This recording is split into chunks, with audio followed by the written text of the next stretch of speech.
Қайырлы күн баршаңызға. Бүгін осындай қатпарлы самса жасайтын боламыз. Ол үшін бізге керегі ұнды ситадан міндетті түрде өткізіп алыңыздар. Бір тал жұмыртқамызды суымызға тұз салып араластырып, оны жаңағы ұн мен жұмыртқаға құйып аламыз. Одан кейін бір келкі қамыр илейміз.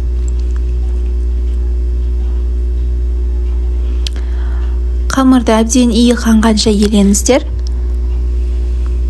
Елеп болғаннан кейін бетін пищевой пленкамен жауып 10 минутқа тындырып қоямыз. 10 минуттан кейін алып, екіге бөліп, қайтадан иілеп 10 минутке қойып қоямыз.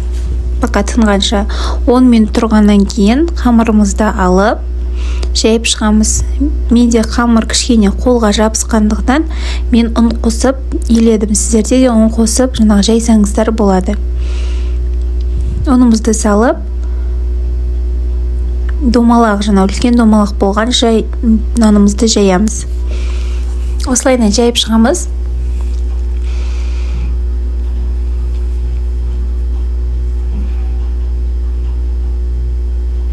Үлкен ғып жайып шыққанша оқтайдың көмейімен жая береміз. Қамырымыз жұқа болу керек қой.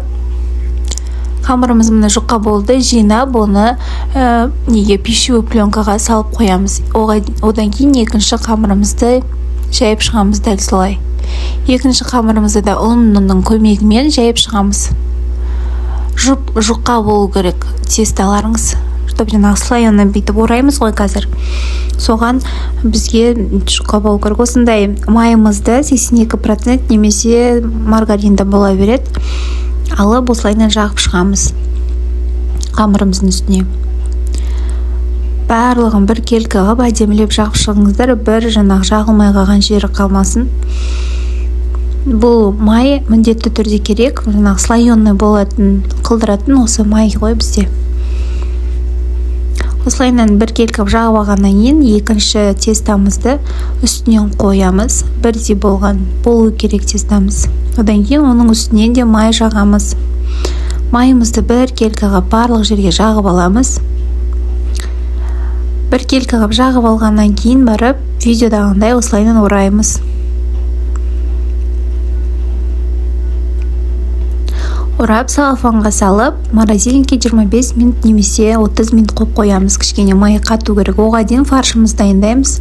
Тұзымызды, бұрышымызды, фаршымызды, картоптарымызды салып араластырып аламыз.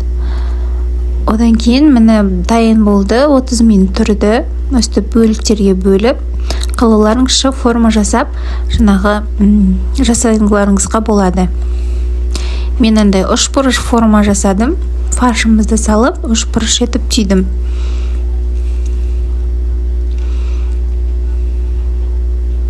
Екі жағын осылайынан жабыстырамыз. Өте оңай үшбұрышқа етсеңіздер. Мен осындай әдемі самсамыз шықты. Енді екінші түрі, мен екіншісін доғал деймі, сондай қылып еттім. Осылайынан екі жағынан бір-біріне жабыстырып алдым. Одан кейін барып форма, түйе арқылы форма салдым ғой, шет жағына әдемі болып тұру үшін. Осындайда формада жасауларыңызға болады. Жасап болғаннан кейін бір тал жұмыртқамызды алып, бетіне жағып шығамыз. 180 градуста 25 минутта пісіп шығады. Одан кейін бетіне мак немесе кунжут сеуіп, духовкаға жібереміз. Міне дайын болды, өте дәмді болып шығады. Ас болсын.